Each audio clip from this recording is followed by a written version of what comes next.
Welcome, everyone, to our inaugural podcast in which we'll be speaking to our guest, Jacob Reeves, the new general manager at FMSI. Hi, Jacob. How are you? Hey Tom, hey Zaf, I'm doing well. Thank you for having me.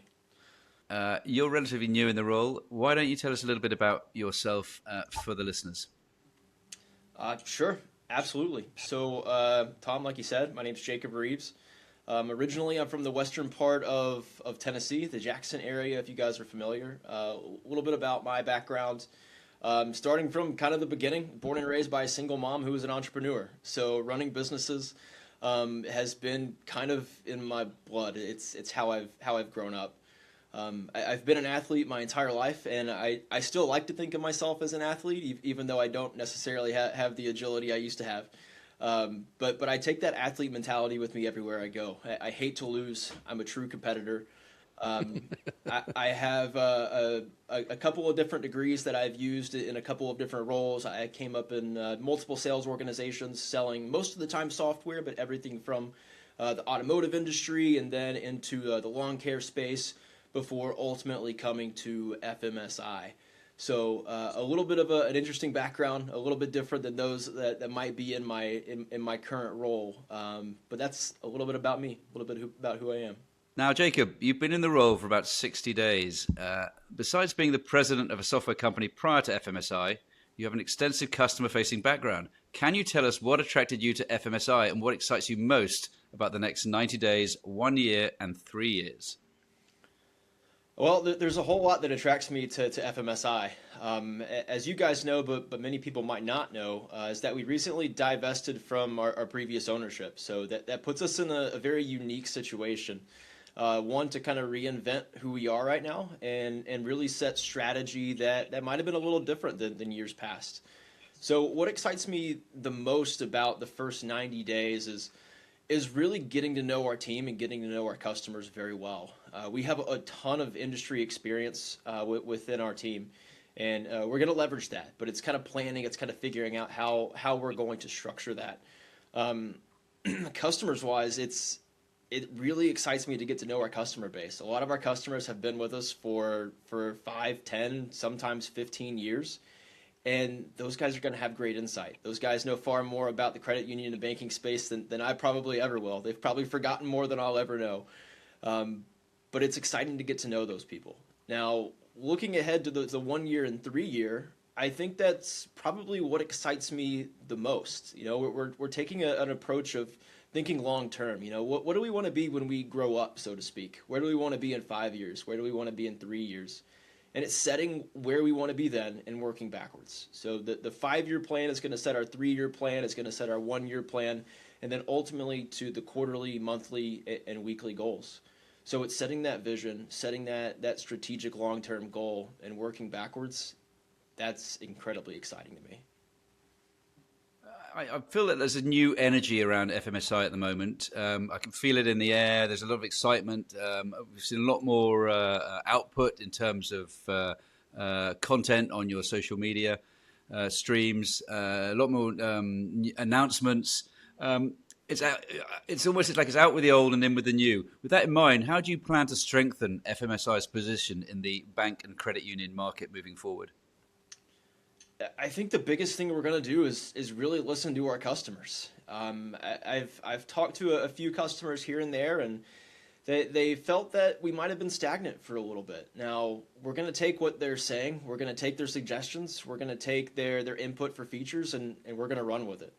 Ryan, our head of product, I'm sure she'll be on the show at some point, has a great customer-centric mind, specifically around the product. So we're going to take what our customers are saying, and we're going to run with it and leverage it.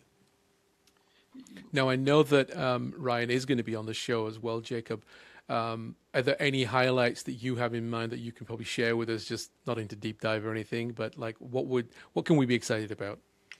Well, you can be excited about a whole lot. We're doing a lot of exciting things on the product side, and Ryan will get to the very specifics in that, but ultimately the greater vision of which we want to do is we want to give our customers the ability to turn their physical branches into a revenue stream. We want it to be in the foremost front of their minds of, hey, look, this can actually change from a cost center perspective to a revenue generating more retail perspective. We want to give them the tools around that, and we want to give them the ability to maximize their branch in generating revenue. And Jacob, I mean, you talked about, listening to customers, and obviously you're new and you've started this process. Is the idea to continue listening to more clients and to gather more feedback? Absolutely. I want to be in relatively constant communication with all of our customers. We want to know their thoughts. We want to know what we're doing well. We want to know what we're not doing well. We want to know the good, bad, and the ugly. We want to know what their pain points are that maybe no one is solving, or maybe that are not solving well. And we want to know what's changing in the industry, and that's going to require our ear to the ground and really listening to the people that we get to serve every day. Is that going to be like a two-pronged approach? Because I know that there are very different ways, I think, that you have to deal with banks and credit unions. This is not an issue we have back in the UK, but in the US, a credit union and a bank are two similar but different things. How do you approach that? Well, they are a little bit different. They're structured differently. They use different verbiage. They treat their customer bases relatively differently, both very successfully and kind of unique from one another. But I think there is a little bit of a two-pronged approach. It's discussing with those separately, finding the commonalities that we can build into our products and build into our services and our structure.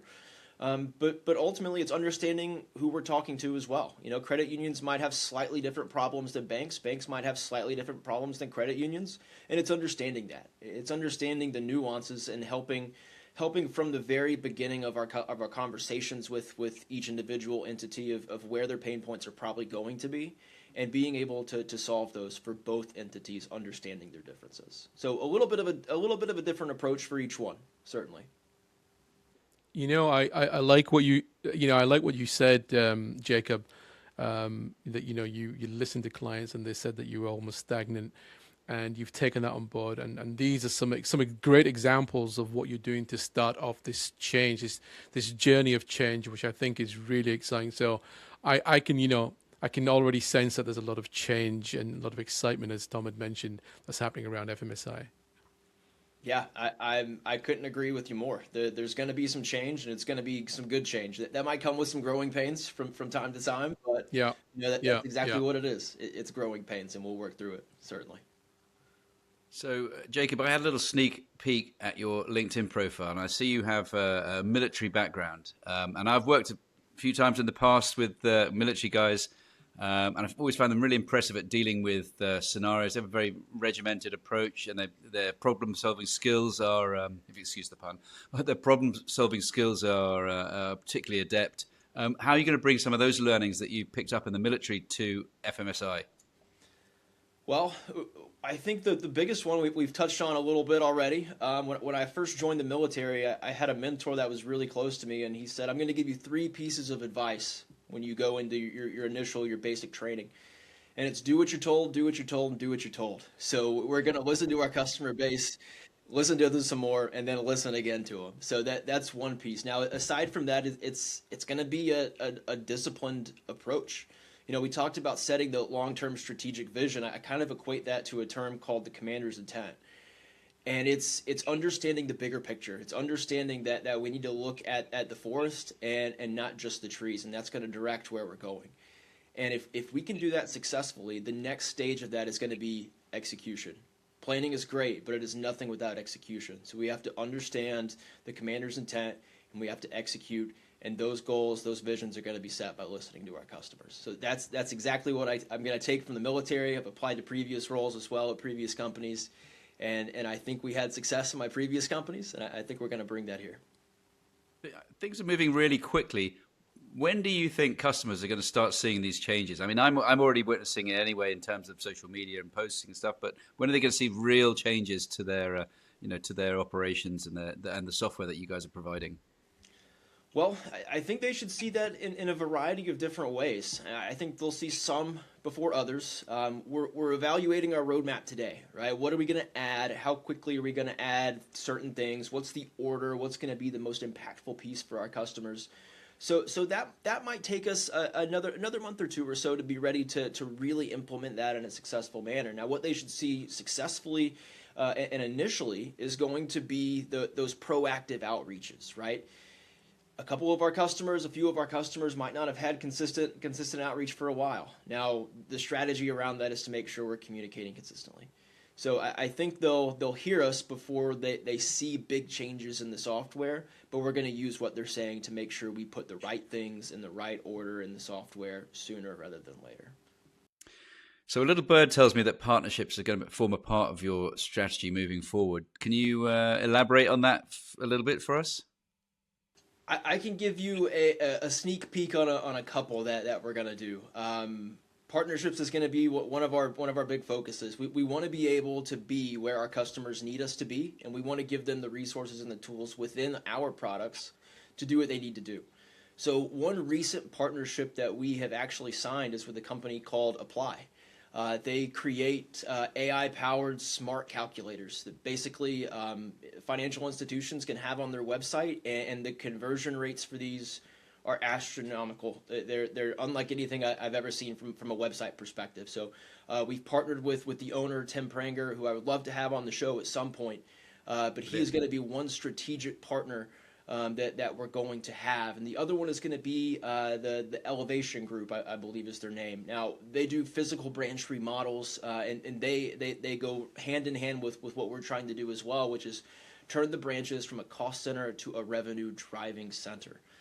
So they play in that same space, and it makes sense to have that cohesive partnership with those guys. But that's two. That's two, and we're looking to have maybe a few more. So if you're a potential partner, please reach out to me. I'd love to have a conversation and see what that looks like. These are obviously really exciting times for FMSI. Have you got anything you'd like to say to your customers, while we get to the end of this little interview? Absolutely. I think if you're a current customer of FMSI and you're listening to this, we want to hear from you. We want to have a conversation about what we're doing well. We want to have a conversation about your pain points. We want to know. We want to have both a professional relationship and a true friendship with you guys. So if you have something you want to talk to me directly about, reach out to me. My email is jacob.reeves@fmsi.com. We can schedule some time to talk, to communicate, to hear your thoughts, because we're all ears, and we want to make sure that we're actually solving real, legitimate problems that you guys are facing today. I think that's fantastic. You have that transparency with your customers. I think it's really important. Rather than being a faceless organization, you're there to speak to them directly. Absolutely. Thank you very much, Jacob. Yeah, thank you guys for having me. Thanks, Jacob.